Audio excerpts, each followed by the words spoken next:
Kalau bertirakat sunnah, mengangkat kedua belah tangan. Seperti ini. Kanan kiri merapat pas depan wajah. Ustadz, boleh tidak berdoa begini? Boleh, tapi macet. Boleh tidak berdoa begini? Amin ya Allah. Boleh, tapi macet. Ngangkat kedua belah tangan. Apalagi sunnahnya, duduk di antara dua sujud. Duduk di antara dua sujud. Boleh tidak berdiri? Boleh. Boleh standar samping? Amin. Boleh, tapi macet. Yang berikutnya, apalagi sunnahnya, bersalawat kepada Nabi. Allahumma salli ala Sayyidina Muhammad wa ala ali Sayyidina Muhammad. Minimal itu. Kalau hajat kita besar, perbanyak bersalawat. Karena Nabi katakan, siapa yang berdoa tidak diawali dan akhiri dengan salawat, maka doanya tergantung antara langit dan bumi.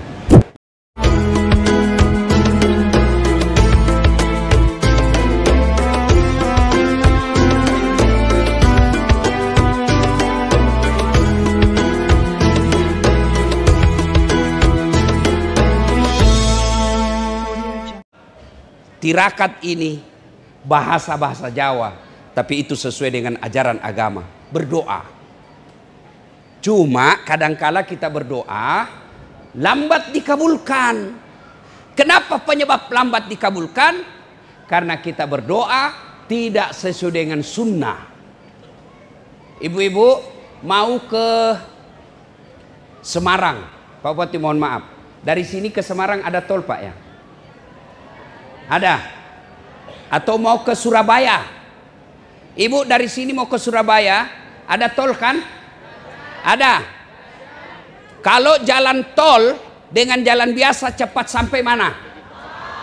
Ibu-ibu cepat sampai mana? Jalan tol, jangan jalan biasa. Jalan tol. Begitu juga berdoa. Kalau ibu berdoa sesuai sunnah, jalan tol cepat sampai. Tapi kalau tidak sesuai sunnah, sampai juga cuma lama. Apa sunnahnya? Satu, sunnah berdoa dalam keadaan suci, dalam keadaan ada wudhu. Boleh tidak berdoa tidak ada wudhunya? Boleh, tapi macet. Sampai tapi lama. Yang kedua, berdoa menghadap kiblat. Boleh tidak membelakangi kiblat? Boleh, tapi macet. Bu, minta duit sama bupati, boleh enggak membelakang? Boleh, tapi yakin enggak bakal dikasih. Pak Bupati, monggo. Kata Pak Bupati, kurang ajar kau ya. Iya. Yang ketiga, sunnahnya ketika berdoa, zikir puji-puji Allah. Minimal zikirnya subhanallah, alhamdulillah, Allahu akbar. Minimal itu. Subhanallah, alhamdulillah, Allahu akbar. Tapi ketika zikir jangan buru-buru. Makan tidak jelas dia berdoa kayak makan pisang goreng panas. Berzikirnya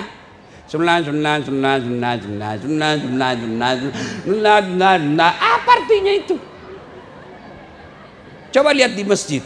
Biasa sama-sama mulai, sama-sama 33, sama-sama subhanallah. Saya baru 11 dia sudah sampai.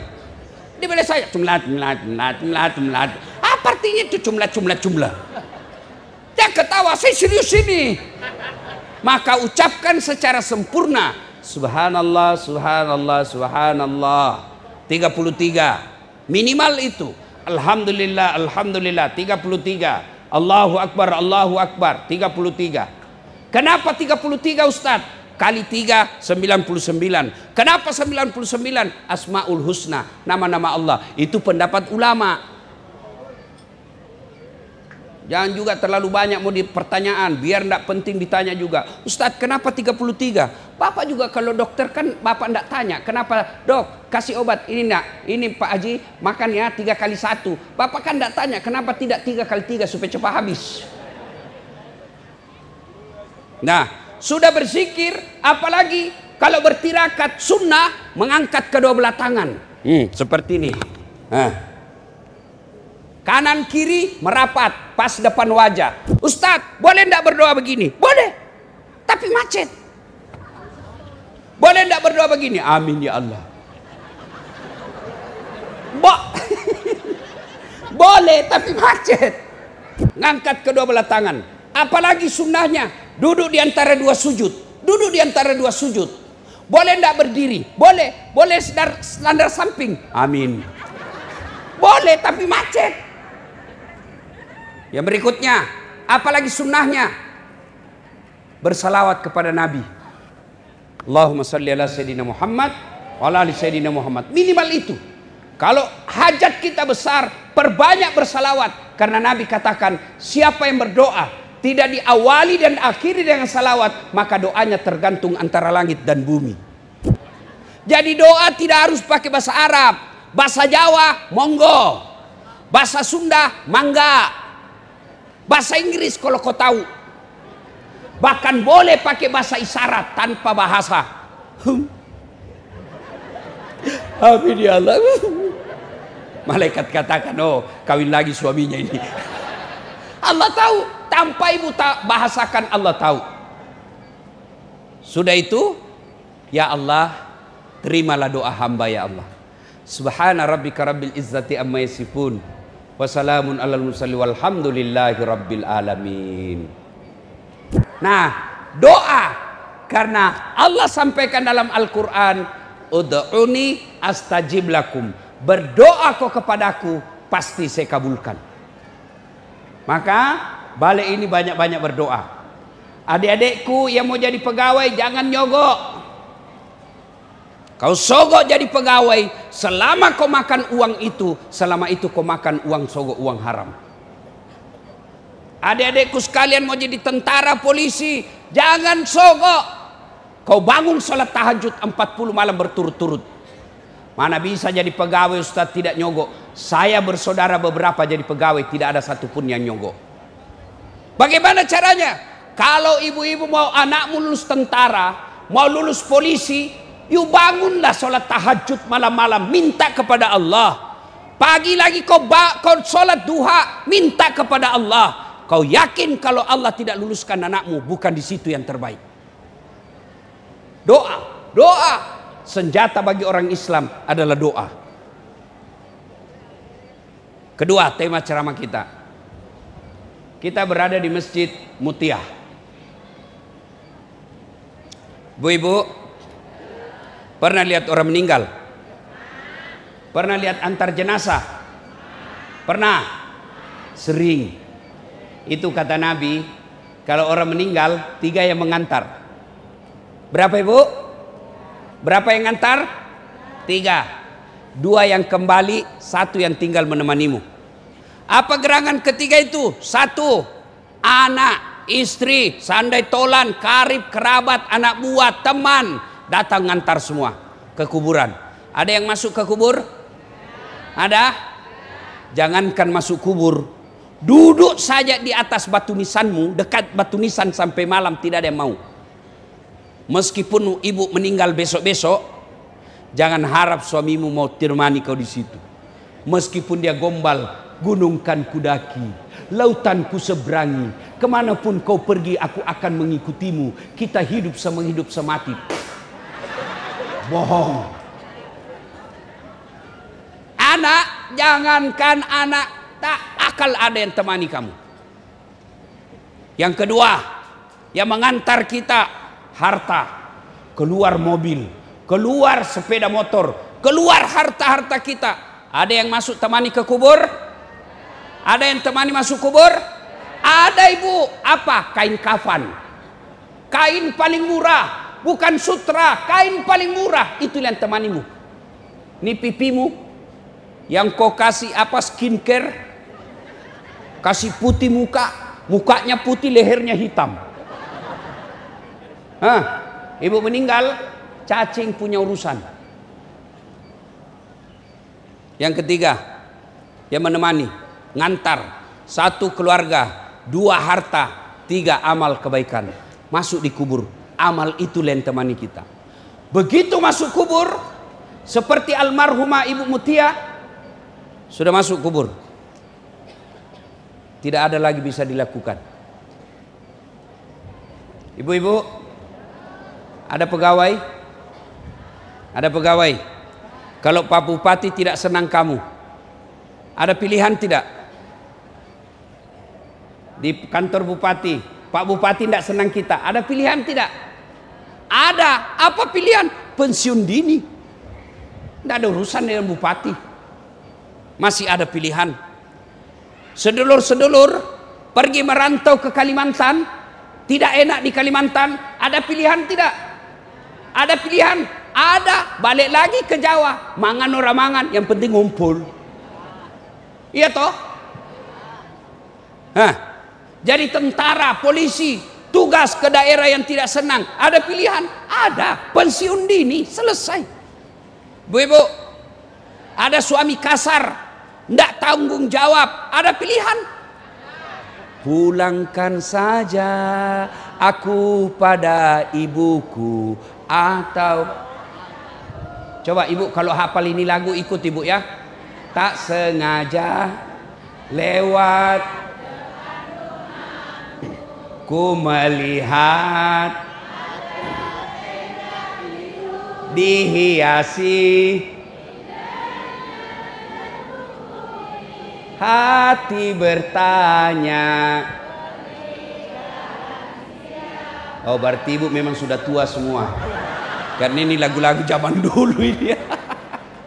Ayo, ada pilihan kalau suami jelek, ada, minta diceraikan secara baik-baik.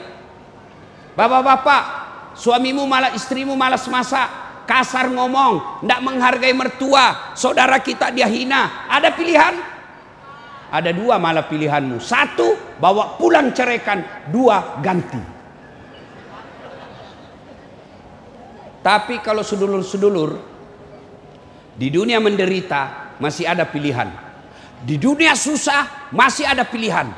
Tapi kalau masuk kubur ada pilihan? Ada pilihan bu? Masuk kubur tidak enak. Balik lagi deh. Begitu kau balik spiral kau satu dunia. Kata Nabi kalau kau sudah masuk kubur tidak ada pilihanmu. Tidak bisa lagi kau sholat, tidak bisa lagi kau puasa, tidak bisa lagi kau tobat, tidak bisa lagi kau ibadah. Tapi kata Nabi ada tiga yang bisa terus mengalir deras meskipun kau sudah jadi jenazah di kuburmu. Itulah amal jariah. Apa amal jariah itu? Satu, kata Nabi, anak yang soleh dan soleha. Ibu-ibu, bapak-bapak, halo pak, anak sampean bisa ndak jadi tentara tidak pernah sekolah tentara? Bisa? Ndak mungkin. Ibu-ibu, bisa ndak anak sampean jadi anggota DPR tidak pernah nyalek? Ndak mungkin. Bisa ndak anak kita jadi dokter tidak pernah fakultas kedokteran? Tidak mungkin. Tapi bisa ndak anak sampean jadi soleh dan soleha tanpa sekolah? Bisa. Bisa ndak anak sampean jadi soleh dan soleha meskipun tidak dokter? Bisa. Itu artinya Allah lebih mudahkan anakmu jadi bermanfaat soleh dan soleha daripada jadi pejabat. Sayang seribu sayang, kita lebih bangga anak kita pintar bahasa Inggris tapi tidak malu, tidak tahu ngaji. Ini orang-orang sekarang, hebat anaknya itu tetangga saya Ustaz. Kenapa hebat Pak? Masih kecil Ustaz, masih SD, lancar bahasa Inggris. Nggak hebat itu Pak, banyak yang begitu. Masa sih Ustaz banyak? Iya, coba kau ke Inggris. Masya Allah, anak-anak di sana bahasa Inggris semua ibu. Ibu, hei, bu, kalau ibu sampean wafat, siapa yang doakan? Siapa? Suami. Kawin lagi bu. Siapa yang doakan kita ibu? Anak. Ibu-ibu mau tahu masa depanmu nanti di kubur? Bapak-bapak mau tahu masa depanmu di kubur nanti? Lihat anakmu sekarang. Almarhum orang tua Pak Jenderal bahagia. Kenapa? Punya anak bintang 3 bangun masjid. Banyak orang anaknya pejabat, tinggi sekolahnya, tapi siapa yang ngurus orang tuanya? Mana orang tuanya mau pergi jalan-jalan, sopir yang temani. Orang tuanya mau pergi jalan-jalan, pembantu yang dampingi. Orang tuanya mau pergi berobat, sopir yang temani. Nggak ada gunanya anakmu tinggi sekolah, tinggi jabatan kalau dia nggak tahu ngurus kamu. Ini gunanya anak-anak kita dididik. Percaya ibu, ibu pasti mati. Siapa yang doakan? Anak. Temanmu, coba lihat aja itu teman. Ibu bapak kan semua punya grup WhatsApp. Coba kalau kita meninggal, ada teman kita meninggal di grup WhatsApp. Jangankan baca Al-Fatihah, ketik doa saja dia tidak mau. Ada yang meninggal, ada yang baca Al-Fatihah, tidak, stiker dia kirim. Al-Fatihah. Dia tidak baca itu Al-Fatihah, stiker. Begitulah masa depan kita kalau tidak punya anak yang soleh dan soleha.